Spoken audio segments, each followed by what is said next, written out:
Bonjour à tous, j'espère que vous allez bien. Bienvenue pour ce nouveau numéro du complément. Je rappelle que ce pan de la chaîne a pour but de revenir sur d'anciens exos de colle ou petits exos de colle qui ont déjà été traités sur la chaîne et de proposer, si cela est possible, un approfondissement de la notion ou de la chose qu'on a abordée en exos de colle ou éventuellement une autre preuve d'un résultat qu'on a aussi prouvé mais dans un cadre de classe préparatoire. Pour le cas des exos de colle, ici on va se permettre de sortir un petit peu de ce programme. Aujourd'hui, je vous propose, pour ce numéro 4 du complément, de revenir sur la formule de Stirling et d'en proposer une preuve qui utilise la probabilité. Alors avant toute chose, pour que tout le monde soit d'accord, on va rappeler la formule de Stirling. N factoriel est équivalent quand n tend vers l'infini à n puissance n, e puissance moins n, racine de 2pi n. Et donc une première preuve que j'ai pu vous proposer, vous pourrez la retrouver si ça vous intéresse d'aller y jeter un œil dans l'exos de colle numéro 30. Je mets le lien en description si ça vous intéresse d'aller jeter un œil. Donc c'est la preuve classique de la formule de Stirling, celle qui passe par l'étude des intégrales de Wallis dans un premier temps, puis dans un second temps, une étude de suite où on va regarder un quotient qui est pas très loin de cette équivalence qu'on aimerait démontrer, et on cherche à montrer que cette suite cette suite particulière converge vers une constante positive stricte qu'il va falloir déterminer. Cette constante va être justement racine de 2pi. Bref, si vous voulez voir plus de détails sur cette preuve bien classique, allez jeter un coup d'œil à cet exos de colle numéro 30. Ici, je vais vous proposer donc une autre preuve passant par de la probabilité. Et j'ai été assez content de trouver une preuve intéressante qui permet de faire une espèce de entre-deux, puisque il y a une résolution de probabilité, je vais la mentionner d'ici peu, mais il y a une autre résolution avec de la probabilité qui passe par l'utilisation d'une autre loi, une loi à densité, et ici j'aimerais vous proposer une preuve passant par une loi cette fois-ci discrète.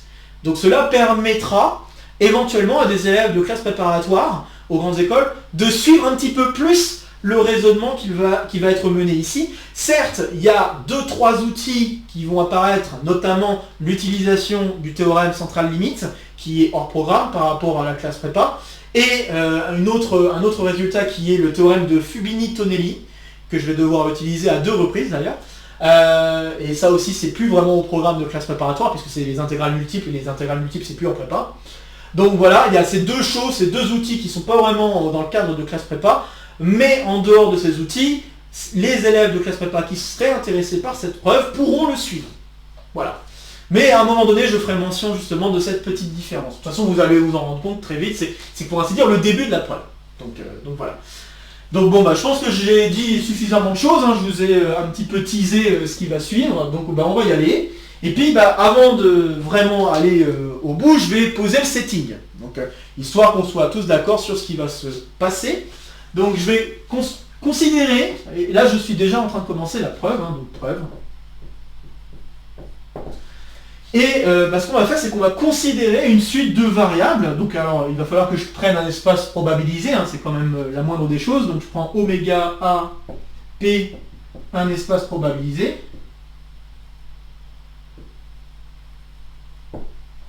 Et puis sur cet espace probabilisé, je vais considérer des variables aléatoires. Donc là, notamment une suite de variables aléatoires, donc xn,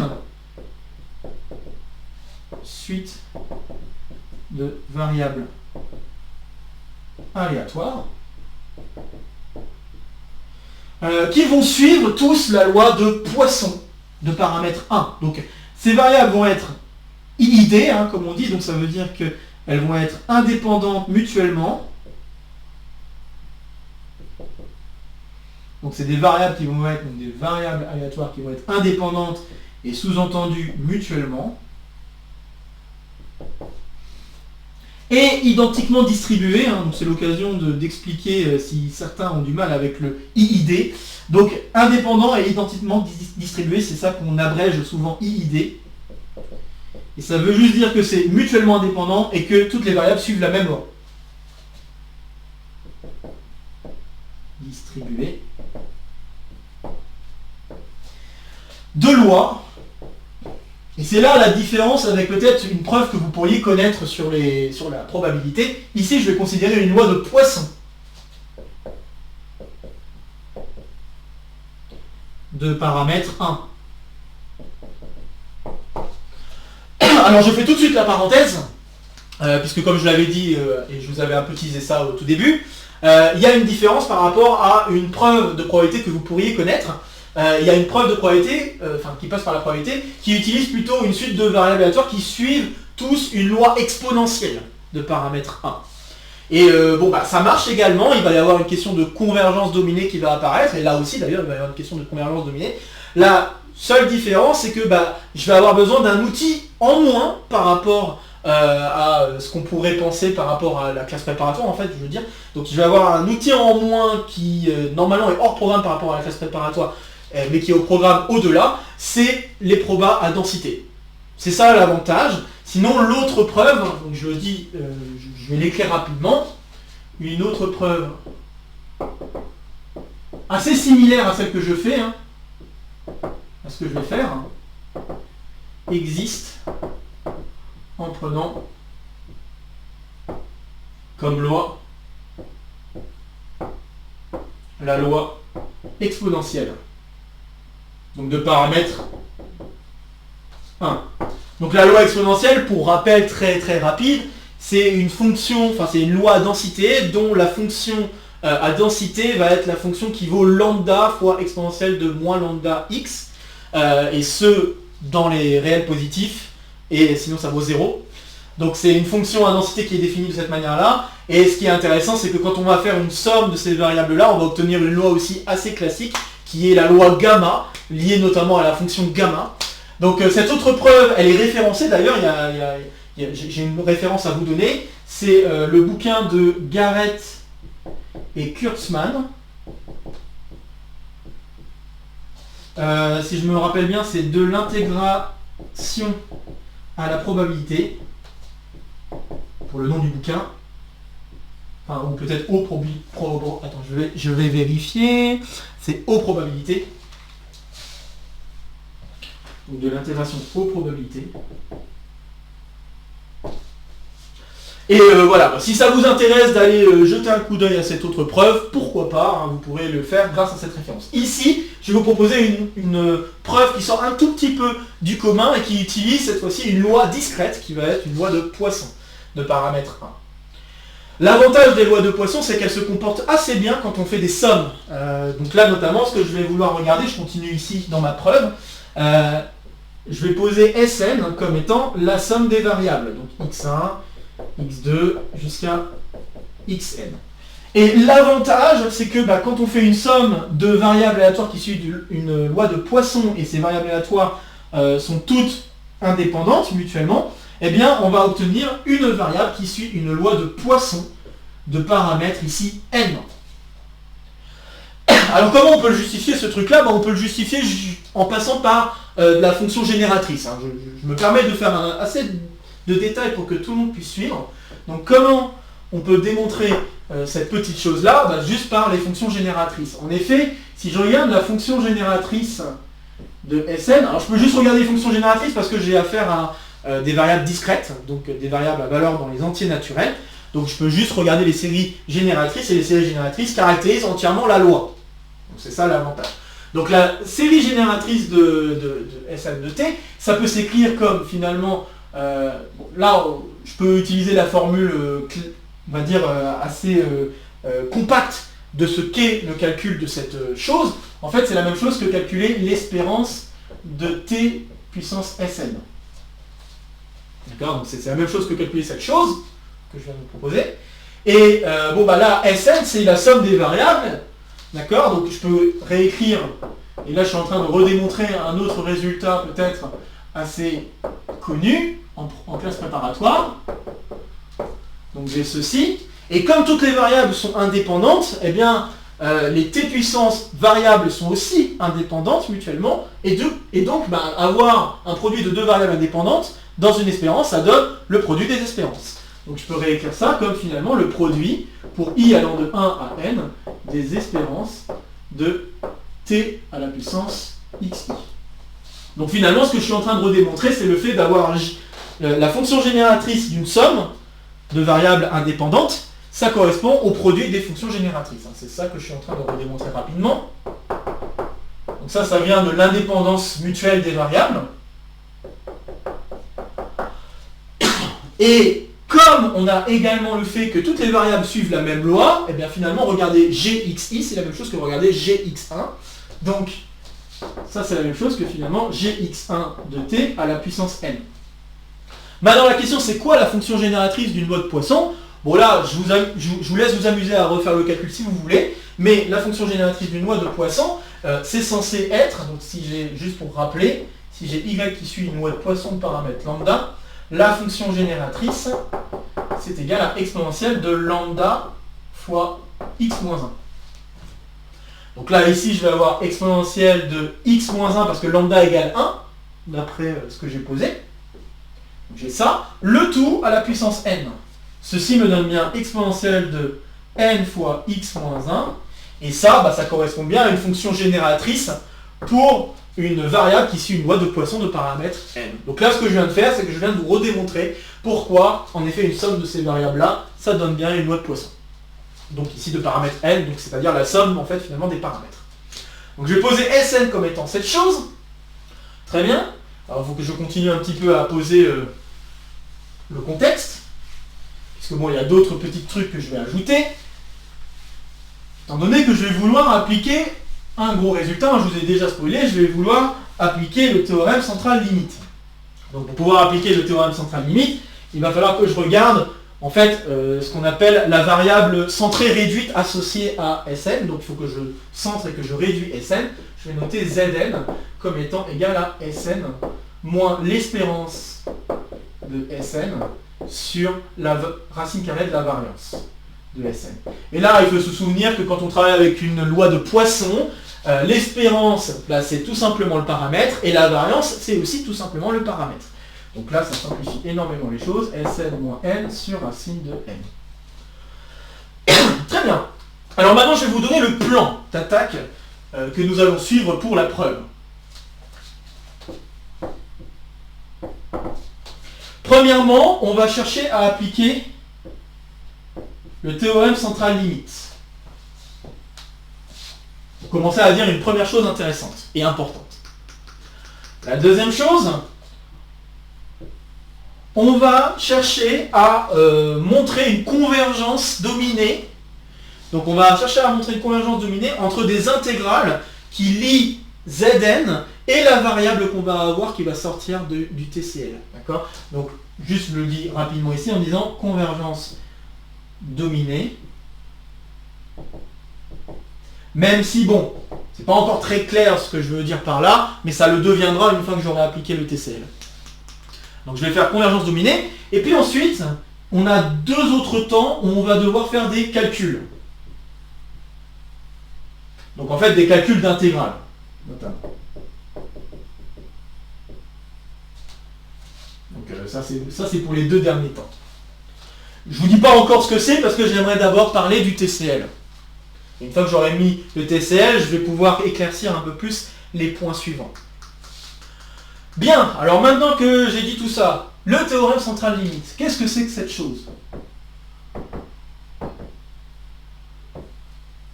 Alors en fait, là on est tout à fait dans les conditions d'application du théorème central limite. On est dans un espace probabilisé où on a une suite de variables aléatoires qui sont indépendantes mutuellement, qui sont identiquement distribuées, et ces variables admettent à la fois un moment d'ordre 1 et un moment d'ordre 2, donc une espérance et une variance si vous préférez. Donc ces variables admettent ce genre de choses. Alors, si je m'amuse à faire le type d'opération que je viens de proposer pour Zn, on va pouvoir dire que Zn tend vers une variable z qui, elle, suit la loi normale centrée réduite. Voilà ce que dit le théorème central limite. Donc le théorème central limite, sans rappeler toutes les hypothèses, mais je les ai dites juste à l'oral, n'hésitez pas à faire un petit demi-tour pour réentendre les hypothèses, eh bien, on va pouvoir affirmer que Zn tend vers z, avec z qui suit une loi normale centrée réduite. Donc n0, 1. Donc quand n tend vers l'infini, et c'est une convergence en loi. Dire qu'on a une convergence en loi, ça veut dire qu'on a une convergence pour les fonctions de répartition. C'est quoi une fonction de répartition pour une variable aléatoire? C'est regarder tout simplement la probabilité que cette variable aléatoire soit supérieure ou égale à une certaine valeur. Supérieure stricte éventuellement, ça marche aussi. Okay, donc, c'est exactement ce que je vais dire. En fait, ça veut dire que la probabilité que Zn soit supérieur ou égal ou supérieur strict, peu importe, ça ne changera pas grand-chose, tant qu'en n tend vers l'infini, vers la probabilité que z soit supérieur à t. Voilà. Donc avoir une convergence en loi, ça correspond à avoir une convergence pour les fonctions de répartition et ce pour tout t. Donc ça veut dire avoir une convergence simple pour les fonctions de répartition, si vous préférez. Donc ça c'est une convergence simple.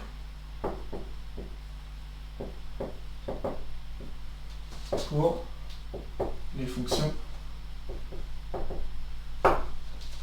de répartition. Bien, alors je ne vais pas refaire la preuve du théorème central limite, sinon ça me demanderait encore plus de temps. Déjà que refaire la preuve de la formule de Stirling comme ça en passant par la probabilité, ça sera suffisamment long comme ça. Donc on va d'abord dire que là, le théorème central limite, je vais l'admettre, mais si ça vous intéresse, je peux juste dire 2-3 mots. Pour démontrer ce théorème central limite, on va passer par la fonction de répartition, et enfin pas la fonction de répartition, pardon, mais la fonction caractéristique. Donc il faut utiliser la fonction caractéristique, faire un petit TL de cette fonction caractéristique une fois qu'on a regardé donc ce Zn. Et ce qui est intéressant, c'est que ce DL va pouvoir s'écrire sous une certaine forme 1 moins t carré sur 2, et je crois qu'il y a un n carré qui doit traîner, quelque chose comme ça. Et une fois qu'on a fait ce petit calcul, voir qu'est-ce qui se passe concernant les fonctions caractéristiques d'un côté comme de l'autre, donc d'un côté en regardant qu'est-ce qui se passe pour Zn, et puis regardez de l'autre côté, qu'est-ce qui se passe pour Z, la fonction, encore une fois, caractéristique, et puis en voyant la convergence de l'un vers l'autre, une convergence simple de l'un vers l'autre, et en utilisant un certain théorème qui s'appelle le théorème de Lévy, on peut conclure que finalement on a une convergence en loi. Voilà, j'avoue que là j'ai pas donné des détails très précis, mais c'est juste pour vous donner un rapide survol de comment on démontre le théorème central limite. Éventuellement ça pourra être l'objet d'un autre numéro du complément. Mais je ne vais pas m'étendre davantage sur ce théorème. Bon, très bien. Donc voilà, alors là je viens donc d'introduire une nouvelle variable et je vais pouvoir faire un peu plus sens sur la question de convergence dominée. Car normalement vous devriez commencer à me sentir venir, puisque là je suis en train de dire qu'il y a une convergence simple pour les fonctions de répartition. Donc la fonction de répartition qui est ici converge simplement vers la fonction de répartition pour grand Z. Donc c'est exactement ce que je vais chercher à utiliser. Donc ce que j'appelais convergence dominée, c'est qu'en fait on va faire un calcul d'intégrale, puisque je le sous-entends ici. Je vais montrer que l'intégrale de 0 à plus infini de la probabilité que Zn soit supérieur à t, eh bien ça tend, quand n tend vers l'infini, vers l'intégrale de 0 à plus infini de p de z plus grand que t. J'ai montré cette chose, et maintenant vous voyez quelles sont les intégrales que je veux calculer. Les intégrales que je vais vouloir calculer, ça va être dans un premier temps l'intégrale la plus simple qui est la deuxième, et puis dans un second temps l'intégrale un peu plus compliquée qui va être la première. Donc voilà, en fait, un peu plus précisément quel est mon plan d'attaque pour avoir l'équivalence. Car en fait, le fait d'avoir cette convergence, vous allez voir que ça va m'impliquer, arrivé au quatrième point, vous allez voir que ça va m'impliquer l'équivalence là-haut. Je trouve que c'est assez joli comme preuve. Bref, donc c'est là la convergence dominée qui se cache. Alors j'ai bien une convergence simple entre les fonctions de répartition, donc là j'ai disons fini mon premier point. Maintenant il faut que je vérifie, est-ce que je vais avoir une convergence, est-ce que ça fait sens de regarder la limite de ces intégrales de fonctions. Alors pour m'assurer qu'il y a une convergence dominée, je vais utiliser une inégalité de Markov. Et je vais d'abord expliquer ce qui va se passer, et puis ensuite je vais rappeler rapidement ce que c'était Markov.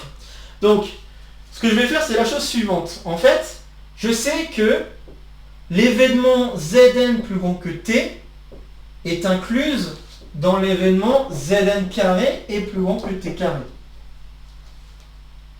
Jusque-là, rien de bien sorcier. Je vous rappelle que mon but, c'est de majorer cette fonction-là, indépendante de t, par quelque chose qui serait intégrable. C'est ça l'idée de la convergence dominée. D'accord? Donc j'aimerais majorer par quelque chose qui est intégrable. Eh bien, là, ce que je vais obtenir, c'est que la probabilité que Zn soit supérieure à t, elle va être inférieure ou égale alors, puisqu'il y a inclusion, à la probabilité que Zn au carré soit plus grand que t carré. Et c'est là où je vais utiliser l'inégalité de Markov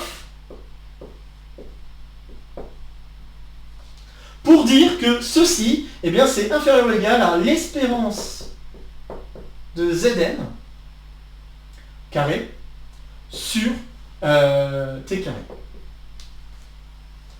Alors je vais rappeler rapidement ce que dit Markov, hein, juste histoire qu'on soit OK avec ça. Donc Markov, qu'est-ce qu'il dit? Il dit que si on travaille dans un espace probabilisé, encore une fois, et si on considère une variable aléatoire, donc si je considère une variable aléatoire, je ne vais pas l'appeler z, je vais l'appeler y. Si je considère une variable aléatoire y, telle que cette variable aléatoire soit presque sûrement positive partout, donc positive presque sûrement, qu'est-ce que ça veut dire? Ça veut dire que la probabilité que y est supérieur ou égal à 0 est égal à 1. C'est ça que ça veut dire. Hein. À chaque fois, pour ceux qui ont peut-être un peu de mal avec les notions de probabilité, dire que c'est presque sûrement telle chose, ça veut dire que la probabilité que cette chose arrive soit égale à 1. Donc, on a ça. Eh bien, on a alors, pour n'importe quel A réel positif non nul, la probabilité que y soit supérieur à A, qui va être inférieur ou égal à l'espérance de y sur A. Voilà, donc ça c'est une formule qu'on voit aussi en classe préparatoire. Alors comment se démontre cette formule? C'est pas très dur. En fait, ce qu'on fait, c'est que on montre que y va être presque sûrement plus grand qu'une variable aléatoire qu'on va construire, qui va être une fonction caractéristique en fait. Donc juste pour peut-être en faire un petit rappel, je vais peut-être garder mon setting pour l'instant. Je vais juste effacer ça et le mettre plus haut. Seg-n sur racine de n, voilà. Donc là, ce que j'ai été, enfin, juste un petit rappel de la preuve, comment elle marche. Eh bien, je pars du fait que y est presque sûrement plus grand que a fois la fonction caractéristique ou la variable caractéristique de l'ensemble des y qui vont être plus grands que a. Donc je vais avoir ceci. Alors, plus précisément, je peux dire que pour n'importe quel élément dans l'univers, oméga, y de oméga est supérieur ou égal à a fois cette caractéristique calculée en oméga. Peut-être que j'aurais dû faire ça. Voilà.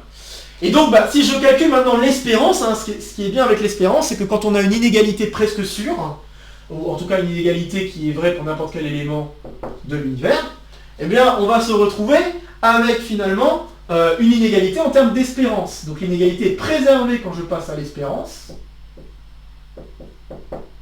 Donc du 1 de y plus grand que A. Mais en fait cette espérance-là, quand je fais une espérance d'une caractéristique, ça correspond exactement à la probabilité que y soit plus grand que 1. Ça, c'est exactement la probabilité que y soit plus grand que 1. Et donc là, vous l'aurez compris, il suffit de faire passer le A qui est ici de l'autre côté et on conclut l'inégalité de Markov. Je pense que ça fait pas de mal de faire des rappels comme ça. Donc je me permets de le faire en imaginant essayer de capter l'attention aussi à des élèves de classe préparatoire. Bon voilà, très bien. Et puis c'est l'occasion de faire des révisions aussi sur la probabilité. Cool. Bon, alors maintenant que j'ai fait ça, je vais effacer. Je vous invite à faire demi-tour si vous voulez revoir ce point important. Hop. Donc là, j'ai utilisé l'inégalité de Markov. Et l'avantage de cette inégalité de Markov, c'est la suivante. Zn, je sais que son espérance est nulle, et je sais que sa variance est égale à 1. Par conséquent, espérance de Zn carré. Si on pense à la variance de Zn, c'est espérance de Zn carré moins espérance de Zn carré. Mais espérance de Zn, comme je l'ai dit, ça fait 0, donc on se retrouve juste avec ce terme-là. Donc ce terme-là vaut 1 finalement. Donc ça va faire 1 sur t carré. Et là, on commence peut-être à apprécier un peu plus ce qui va se produire, puisque là, on a réussi à majorer pour tout t positif on vient de réussir à majorer la probabilité de Zn plus grand que t par une fonction qui est, elle, ici, intégrable et qui ne dépend pas de n, qui est intégrable au voisinage de plus infini, je le précise. Donc si je fais un petit mix de deux fonctions, une fonction qui va être constante, puis une fonction qui va être de ce genre-là, eh bien je vais me retrouver avec quelque chose qui va marcher. Donc si je considère une fonction qu'on va appeler phi de t, qui va être une somme de deux fonctions caractéristiques d'ensemble, avec cette multiplication de 1 sur t carré. Donc ce que je vais faire, c'est que, au lieu de l'écrire sous la forme de fonction caractéristique, je vais me permettre pour l'instant de l'écrire en disant, je sépare les cas de figure. Si t, donc si t est plus, donc si t est plus petit que 1, je peux considérer juste 1. Parce que n'importe quelle probabilité est toujours majorée par 1. Donc il n'y a pas de problème. Et puis, si t est plus grand que 1 strict, là, dans ce cas-là, je considère 1 sur t carré. Et cette fonction phi, elle est bien intégrable partout, elle est positive. La fonction de répartition est également positive, donc pas de problème. Je me retrouve avec une suite de fonctions de répartition qui, en valeur absolue, même si je ne suis pas obligé d'écrire les valeurs absolues, est majorée par cette fonction phi de t, avec phi de t. Donc on va avoir phi de t qui qui va être intégrable sur R+.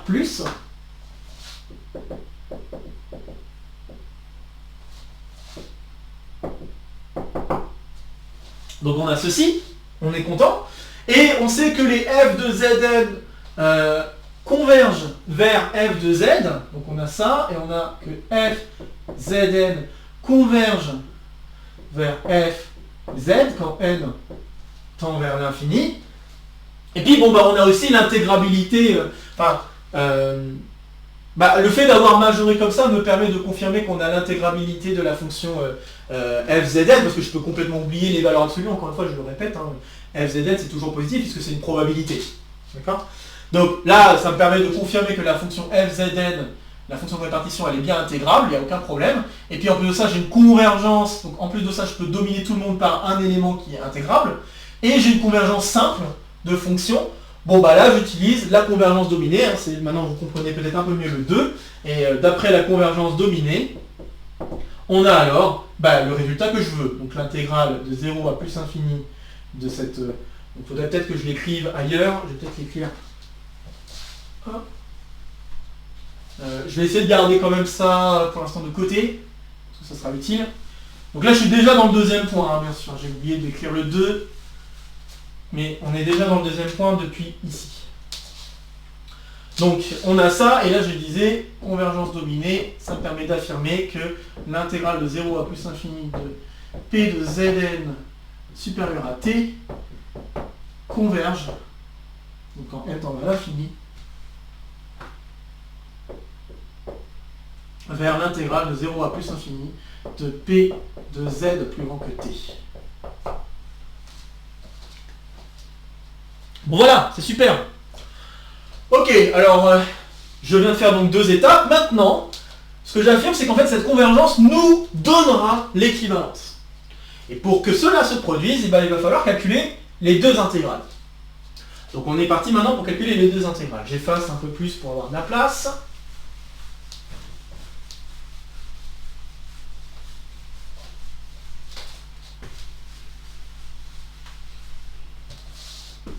Je ne sais pas si je vais avoir encore besoin, je pense... si j'en aurais besoin de ça encore. Okay. Bon alors, 3. Pour l'instant, je n'avais pas fait de rappel sur quelle était la fonction de répartition de une loi normale centrée réduite. Il va falloir que je le fasse et je vais le faire maintenant. Donc en effet, rappelons que si j'ai z qui suit une loi normale de paramètre 0, 1, alors la probabilité que z soit supérieur à t, c'est en fait égal à l'intégrale de t à plus infini de la fonction de répartition, donc, enfin de la fonction de densité, pardon, qui est 1 sur racine de 2pi exponentielle de moins x carré sur 2 dx. Okay, donc c'est ça la fonction de répartition qu'on étudie et que, bon, je ne sais plus si c'est encore au programme en terminale, ça l'était il y a quelques années de ça, ça ne l'est plus, mais ça c'est la fonction de répartition de la loi normale. Enfin la fonction de densité, pardon, de la loi normale. Et la fonction de répartition, bah là je viens de la donner en écrivant avec l'intégrale. Ok, et donc bon voilà, ce qui m'intéresse c'est de regarder la double intégrale, je me retrouve avec donc une double intégrale à devoir étudier. L'intégrale de 0 à plus infini, intégrale de t à plus infini. Si je veux la constante, je peux ne pas m'en préoccuper plus que ça et le mettre dehors, comme ça. De exponentielle de moins x carré sur 2 dx dt. Pardon. Donc il faut que je regarde cette chose. Donc là notamment que j'arrive à calculer cette double intégrale.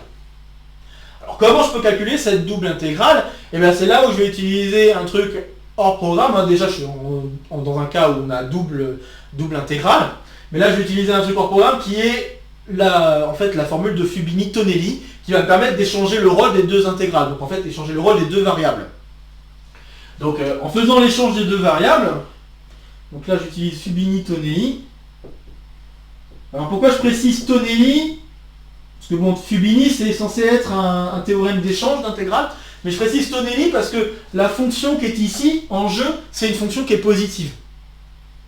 Donc quand j'ai affaire à une fonction qui est positive tout à l'intérieur de la double intégrale, ben, je peux utiliser Fubini-Tonelli qui demande encore moins de conditions puisqu'il suffit juste d'avoir une fonction positive stricte pour pouvoir échanger le rôle des deux intégrales. Bien sûr, il peut y avoir des questions de convergence si on ne veut pas être embêté à écrire plus infini, parce qu'en fait c'est ce qui va se produire s'il n'y a pas d'intégrabilité, puisque bon, bah, on a une fonction qui est positive, donc il n'y a rien qui va se compenser. Donc s'il y a une divergence quelque part, ça va tendre vers plus infini automatiquement. Donc on ne pourrait pas s'embêter beaucoup, mais vraiment la condition importante c'est surtout, bon, bien sûr, que la fonction soit mesurable, continue éventuellement si on peut dire un peu plus, et bon, bah, qu'il y ait une espèce d'intégrabilité si on veut s'assurer qu'il y ait une finitude de l'intégrale. Une finitude pour la valeur de la double intégrale. Mais sinon, c'est pas forcément obligatoire, on va dire. C'est juste le fait que ce terme soit positif me suffit. Le fait que cette fonction soit positive me suffit amplement. Et là, en faisant Fubini-Tonelli, je vais donc changer le rôle de x et de t, comme j'échangerai le rôle entre deux variables dans une somme. Donc là, il faut se poser la question, ok, c'est quoi, comment se comportent les variables x et t, et on se rend compte que x se doit d'être plus grand que t.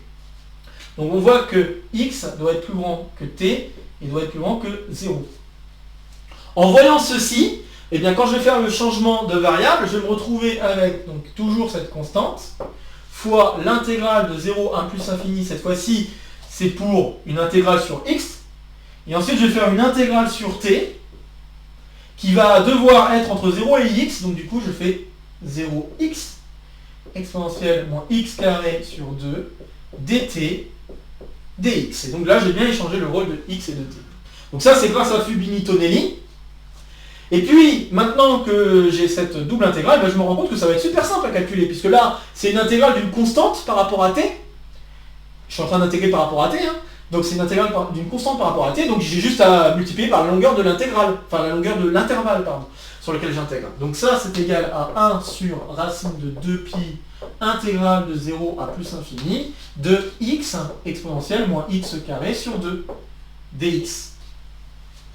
Et puis ça c'est facile aussi parce qu'on peut reconnaître une fonction de la forme u' fois exponentielle de u. Donc une primitive c'est juste exponentielle de u. Alors bon certes il manque un moins, mais je vais régler le problème tout de suite en écrivant moins exponentielle moins x carré sur 2, qu'on va calculer en 0 et en plus infini.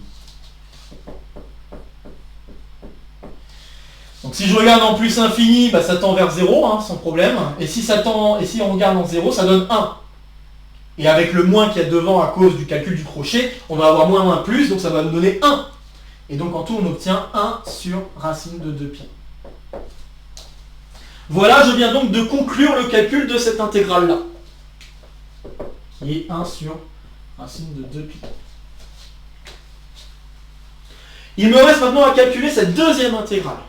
Et en calculant cette deuxième intégrale, donc là le racine de 2pi, on voit le racine de 2pi, la constante, d'une certaine manière, et il faut espérer que, je dis espérer quand même, que ce qu'on va avoir ici va correspondre à tout le reste, à tout ce qui dépend de n. On va voir, mais en effet c'est ce qui devrait se produire.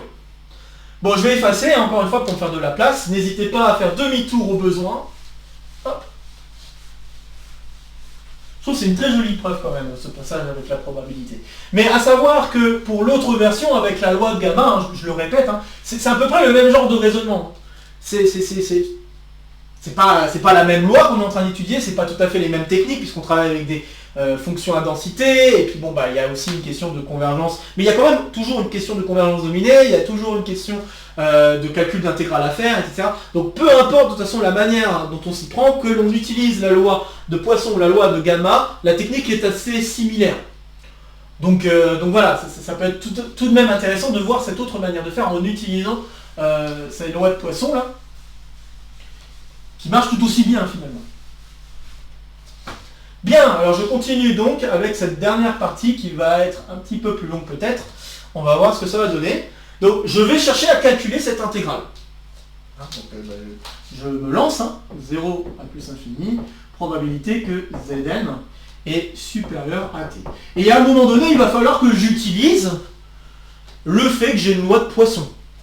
Il y a forcément un moment où je dois le faire. Donc là c'est le moment justement, puisque Zn, je peux le réécrire en fonction de Sn. Donc si je voulais la petite manipulation rapide, je me rends compte que Sn doit être égal à, si Zn est comme ça, Sn doit être égal à, alors si je fais pas de bêtises, racine de n Zn, racine de n Zn, c'est ça, plus n. Donc en faisant cette petite manipulation, avoir ceci, c'est équivalent. On pourra faire la même chose avec les inégalités pour voir que, et je mets équivalent, c'est pas bien, c'est égal, à l'intégrale de 0 à plus infini de la probabilité de Sn, qui doit être plus grand, l'inégalité ne changerait pas par rapport aux opérations que j'ai faites, racine de n, t plus n. Je me retrouve avec ceci. Ok. Alors maintenant, c'est là où je vais devoir utiliser la loi de Poisson. La loi de Poisson, comment on la décrit, je vais peut-être le rappeler. La loi de Poisson, de paramètre lambda, c'est la donnée de dire que la probabilité pour un entier, donc si j'ai y qui suit une loi de Poisson de paramètre lambda, y égale k, c'est la probabilité suivante, exponentielle de moins lambda, lambda à la puissance k sur k factoriel.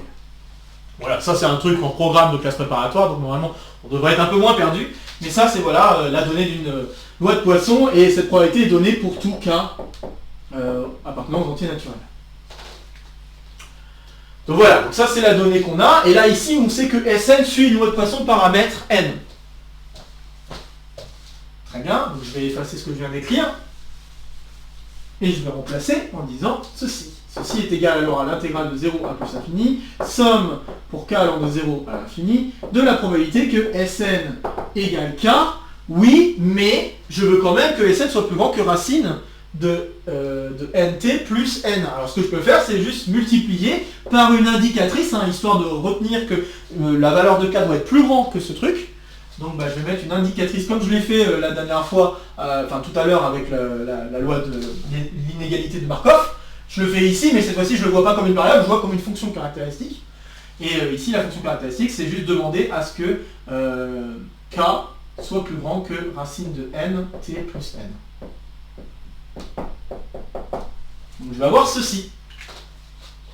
Et là, encore une fois, comme les termes qui sont en jeu ici sont des fonctions positives, ok, ce sont des fonctions positives, eh bien je vais pouvoir échanger le rôle de la somme et de l'intégrale. C'est encore une fois Fubini-Tonelli qui me permet de le faire. En fait, voir une somme comme ça, c'est comme si je regardais une intégrale, d'une certaine manière, l'intégrale de 0 à plus infini. Alors certes, il faudrait que j'ajoute peut-être d'autres indicatrices, mais c'est comme si je faisais une intégrale sur k.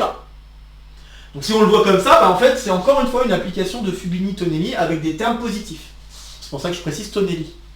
Donc j'ai pas besoin de regarder des valeurs absolues, la convergence en valeur absolue. J'ai pas besoin. Ok. Ok, donc je fais l'échange, donc ça va me donner somme grâce à Fubini-Tonelli, je vais le repréciser.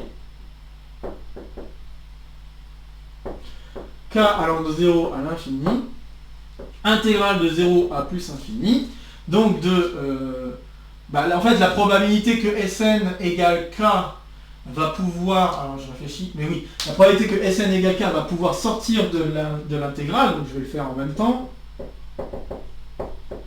J'ai intégrale de 0 à plus infini de cette indicatrice, de cette brave indicatrice. Voilà, calculé en t, dt. Maintenant, une question se pose, à quelles conditions est-ce que cette intégrale, enfin, est-ce que la fonction est non nulle en fait? Sur quel intervalle est-ce que cette fonction est non nulle? C'est une question qu'il faut se poser quand même.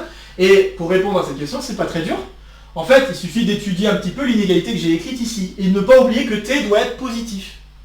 Donc, si je veux que ce genre de choses soit non nul, il va falloir que donc, k supérieur à racine de n t plus n, je vais réécrire l'inégalité en fonction de t. Donc si je réécris l'inégalité en fonction de t, je vais obtenir que k moins n sur racine de n se doit d'être plus grand que t.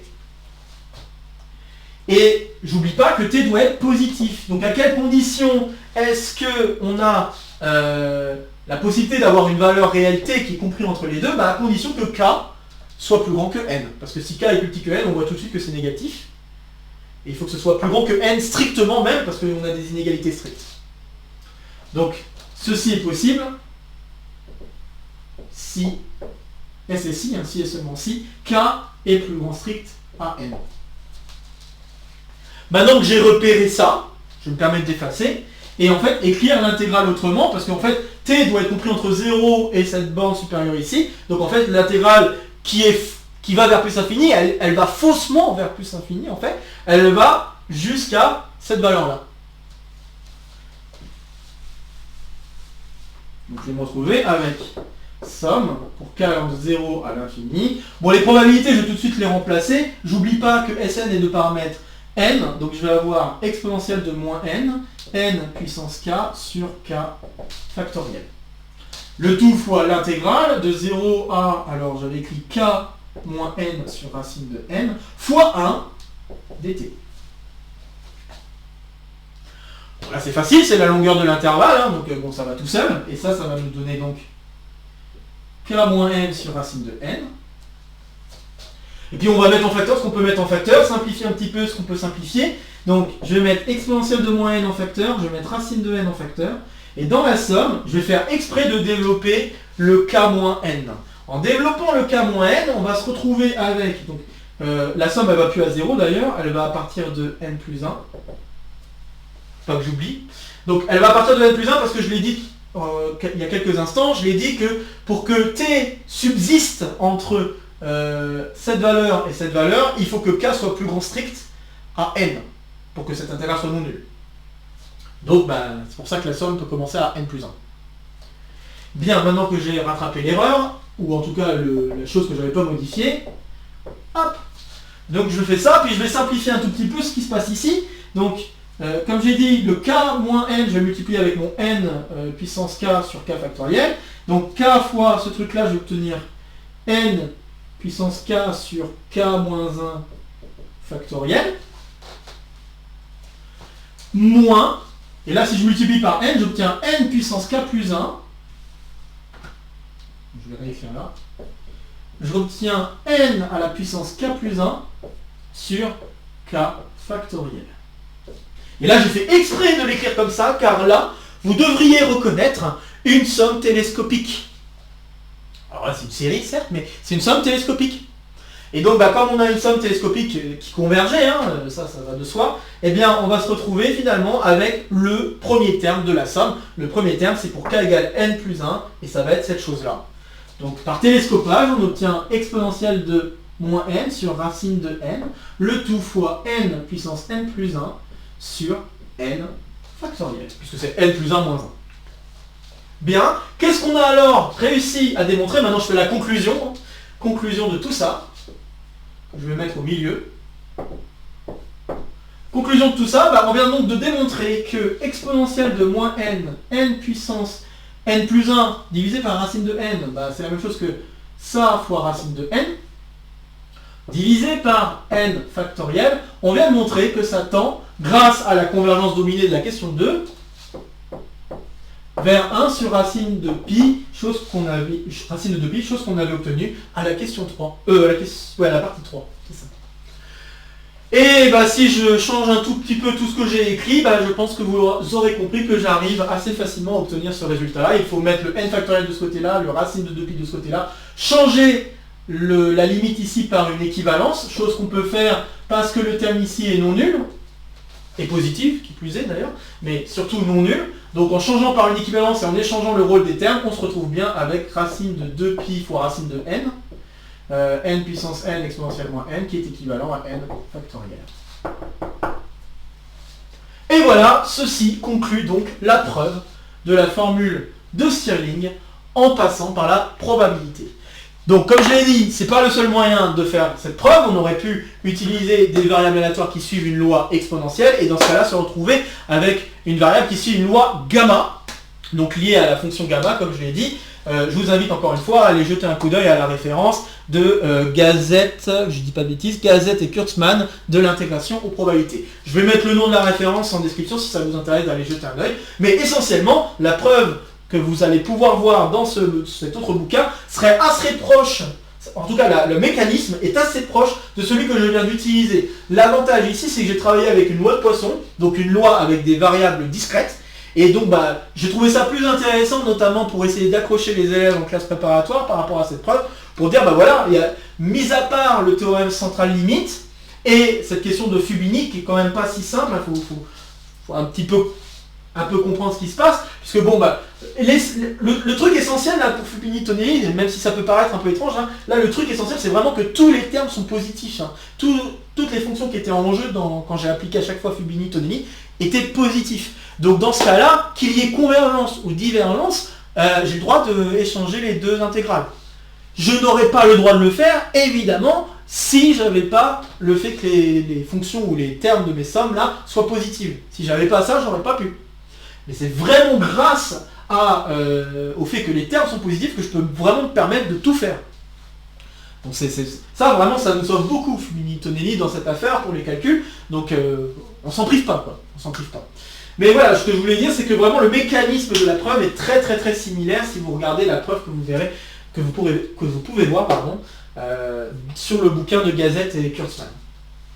Bon voilà, ceci conclut donc ce numéro de complément. J'espère que ça vous a plu, que ça vous a intéressé de voir cette autre preuve de Stirling, que pareil, je trouve assez intéressante. Et pas évidente en tout cas, hein. Il faut vraiment mettre en place les choses avec ces variables aléatoires et tout ça. Et voilà, j'espère que ça intéressera notamment les élèves en agrégation, surtout que cette preuve, malheureusement, n'a pas vraiment de référence. Il n'y a pas de bouquin qui parle de cette preuve. Mais je trouve que c'est quand même très intéressant de voir que voilà, en jouant avec des variables discrètes, sans forcément travailler avec des lois à densité, on arrive encore une fois à faire la démonstration en passant par de la probabilité. Donc je trouve ça assez joli, et c'est pour ça que je voulais vous partager cette preuve. Bon, donc comme d'habitude, n'hésitez pas à laisser en commentaire vos questions, vos remarques, vos retours concernant ce numéro du complément. J'espère encore une fois que ça vous a bien plu. N'hésitez pas à partager la vidéo si vous connaissez des camarades qui pourraient être intéressés par cette vidéo, ou éventuellement par le reste de la chaîne. Comme d'habitude, je vais me planter. Ici, c'est pour me soutenir. Ici, c'est pour vous abonner à la chaîne. Et n'hésitez pas à activer la clochette pour avoir les dernières news de la chaîne. De nouvelles vidéos vont se proposer à vous pour continuer à faire le tour de la chaîne. Sur ce, je vous souhaite une très bonne semaine, une très bonne journée également. Et puis, je vous retrouve très vite pour de prochaines aventures mathématiques. Portez-vous bien et à très bientôt. Salut à tous!